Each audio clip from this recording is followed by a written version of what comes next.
Yo, what's up, everyone? Welcome back to Perspectives. This is the show hosted by myself and Littyyy Bro Flacko, who unfortunately can't be here because he's literally helping set up refugee tents and whatnot. I'm not sure exactly what he's doing, but he's doing some really noble stuff.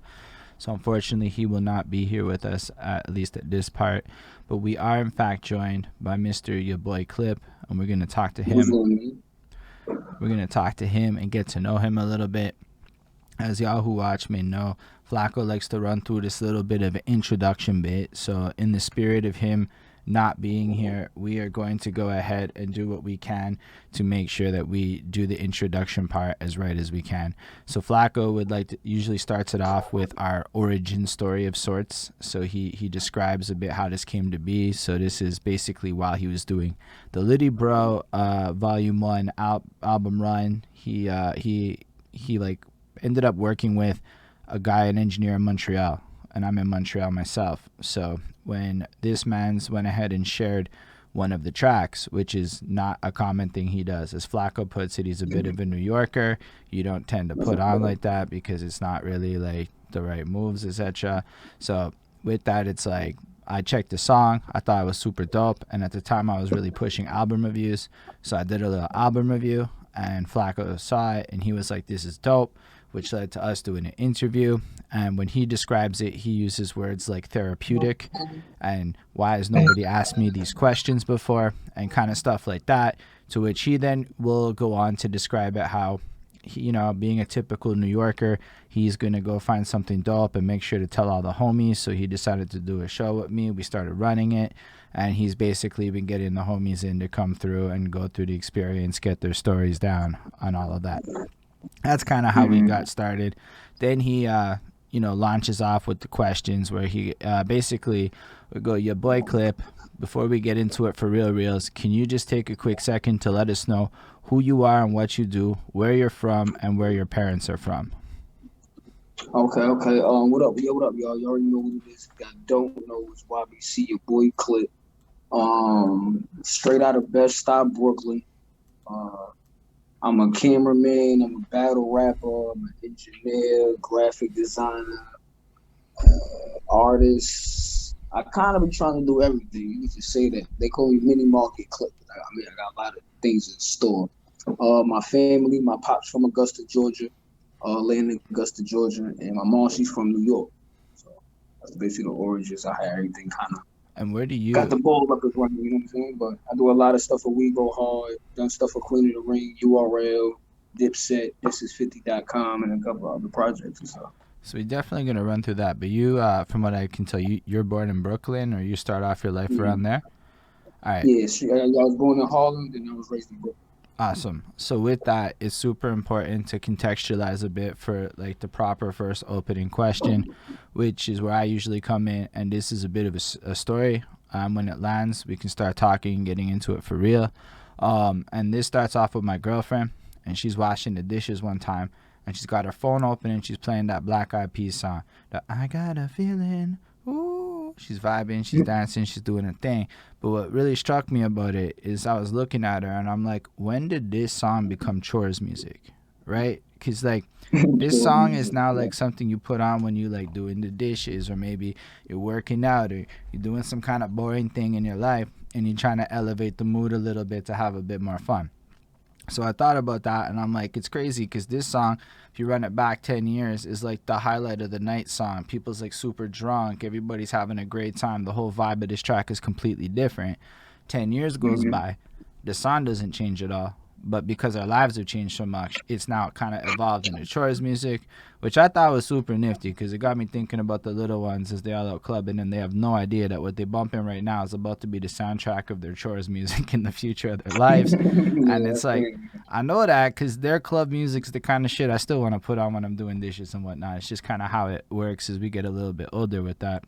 And the reason I say all that is because if we think about musics and journeys and evolutions and all of that good stuff, you kind of get to this point where you're like you're realizing that like the stories of artists and different people, when they talk about it, it always kind of starts at this like adolescent point where like, yo, I got into hip hop at this point and started writing. Yo, I started doing things like this. Yo, my first favorite this is that. And if we think about it, that's not exactly where anybody's story really starts. In theory, you could probably run it back to like the hospital, and when it comes to music, there was some song playing when we were all born.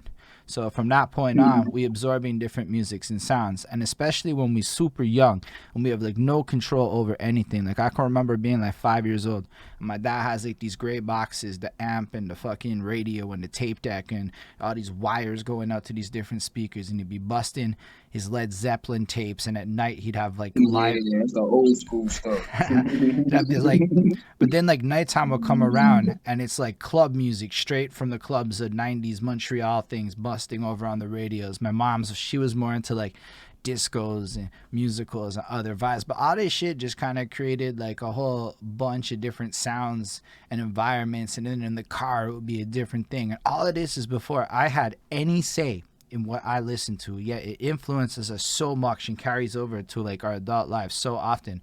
So I was hoping, YaBoyClip, you could run us back to being the youngest YaBoyClip you can remember being, and tell us a bit about what it sounded like to be you, keeping in mind that most of us did not actually grow up in the kind of place you did. So anything you want to share is super nifty.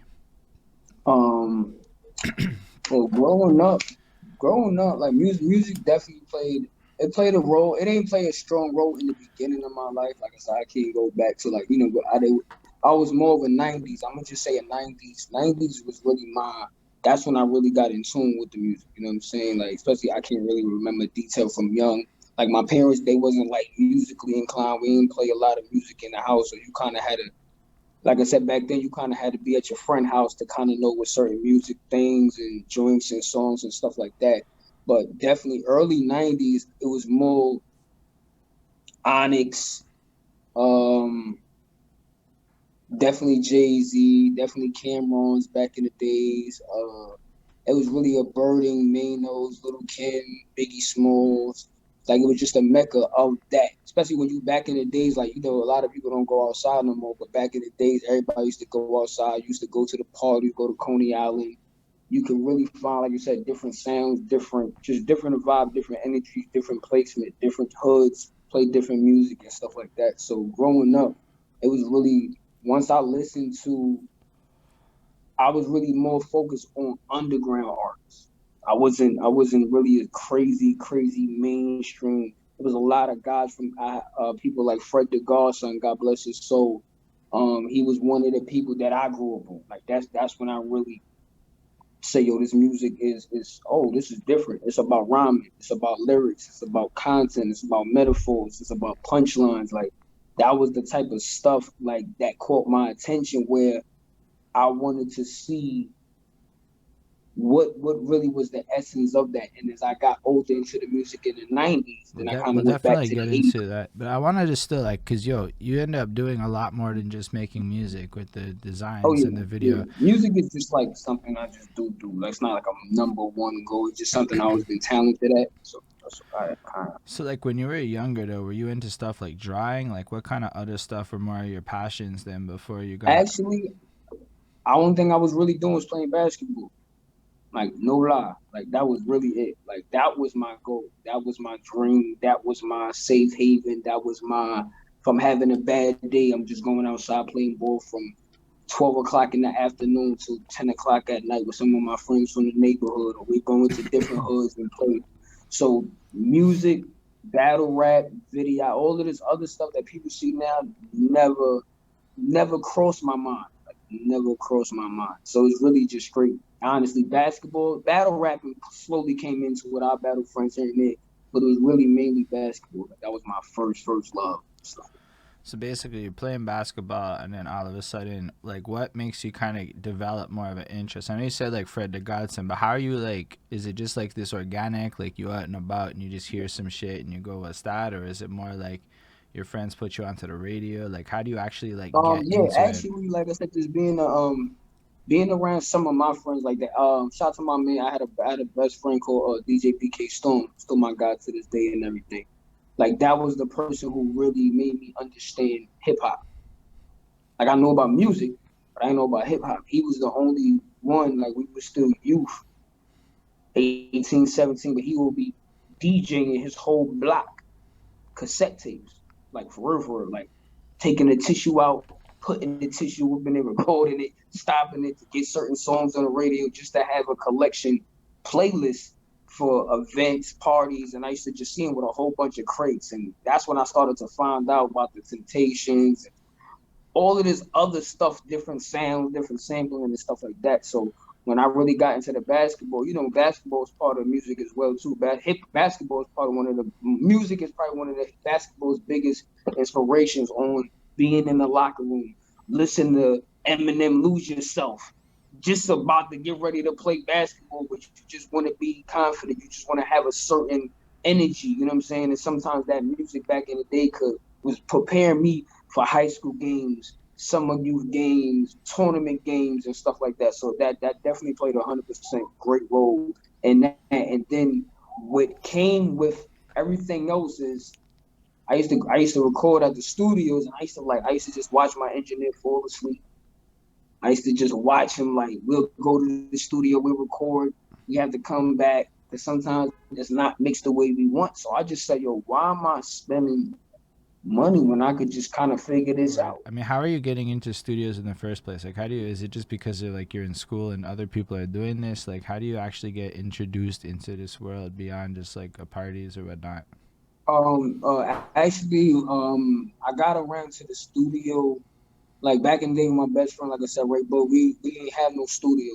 So we'll go to Family Dollar or Dollar General, and we'll buy like an old radio. Some of these radios back then, you can record yourself on on these radios. So sometimes we just had to play the beat in the background, kind of be right next to the radio and rap. Like that was our studio before I finally stepped foot in the studio. And once I met my homeboy, shout out to my man Moolah in Effect. When I met Moolah, that's when I met him through my other boy B Sets. When they offered me to come down to the studio, it was right in Brooklyn. It was actually right down the block from me, like probably like 10 minutes away from me. That's when I got the understanding of what real studio means: time, recording, engineering, the real track board. Like that's when I was like, yo, oh shit, all right, this is all right, we can do this. And I would never forget it. My first time ever in that studio, we got in that studio at 8 o'clock, and I would never forget, we left that studio at 7 in the morning the next morning. That was my first time rapping for them. Say word. You did that a was showing 11-hour session your first time. First time.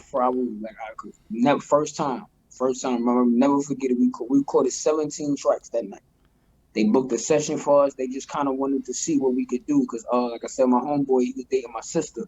So when my sister told him that I rap, he invited me down. He's like, yo, my homeboy rap too. And it's like everything kind of coincided that one time. So we all met at the studio. I bought my man Ray Bugs.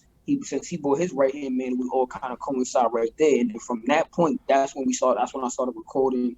That's when I was trying to, I guess, be the artist. I was going on tour. I was performing. Hold up. We gotta go through this with more details.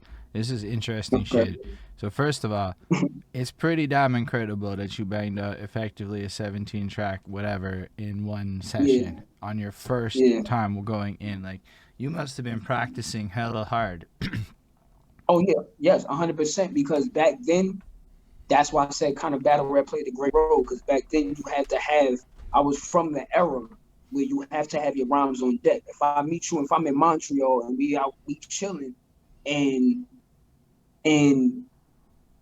somebody just say, yo, and again, this is battle format. You at least want to have a joint, whether it's battles, whether it's prepared for a cypher. I always wanted to be paired with rhymes. Back then, I knew how to take any rhyme I had and match it to any beat, whether it was fast, whether it's slow, because the rhyme was so repetitive. So when I went into that studio, we always had old joints, new joints. We was always prepared, like, and that was the beauty of it. From that day on, it was the fact that we really went up in there.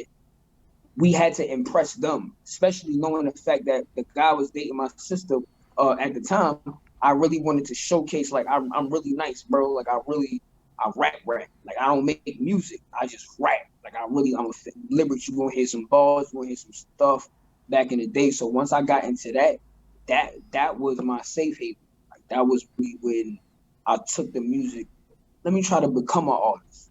So Shout basically, out to my man Moolah, because I feel like he had the whole package of the look, the energy, the style, the flow, the pattern, and I would never forget his first mixtape was called Fresh Out the Peas. He took a picture of himself. He did his own cover art. Like that's when you just had to be really, you had to sell your own self. yeah, that's wild. Still, there's a few interesting things you said. So if I understand, you're from the era where you running around in the streets. For the people that don't know, and when they say that, they mean literally you would go outside, and if people called you, oh, you rap, now you have an impromptu little battle that actually goes on. So you got the Yes. opportunity to sharpen your sword. You and your mans was practicing with the radio tape deck, so you're putting in work this whole time.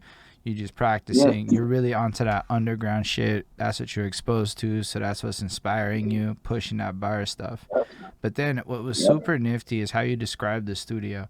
Because, like, yo, a lot of rappers do not walk in and talk about all the tracks on the engineering board. Like, that to me is wild that that's your focus. And that's a cool focus, right? Because then, Yeah. before it cut, you were describing how you go to the studio, which again, 17 tracks, like that's still incredible. Like say whatever Yeah, anyone. and that That's was my first time. Like I never really recorded to that degree. That was my first time working with a real engineer. That was like, again, that's when you was going up in there. It was no mess ups. You probably want to mess up maybe 3 times. Like we rapping. We one take, do my doubles, my ad-libs, I'm done. Next track. I got another one. Let's go. And some of these were songs, some of them was freestyles, but it was the fact, like you said, we had that whole. I couldn't believe it. Like I could call them to this day, yo, bro. Remember when we did that 17 tracks in the studio? They'll be like, yeah, that was crazy. Like we really slept in the studio. That was my first from 9 o'clock. We ain't had chips, orange juice, water, weed, drinks, and sandwiches. Like that was it, just to get us through that whole night. That's amazing.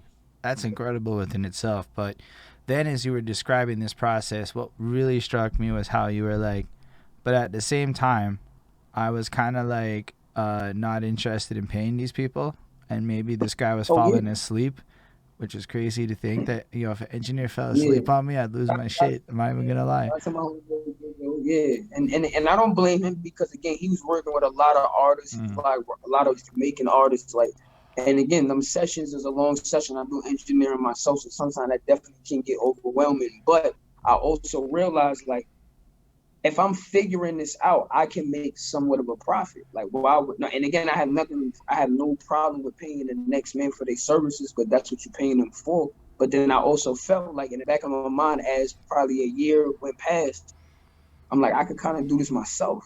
I think I could do this myself. Like, and that's when it's slowly, all right, I would still come to record, but then I work on getting my own little studio, get an own little Mac. I had the first Pro Tools SE. This was the first Pro Tools, like terrible, terrible Pro Tools, boy.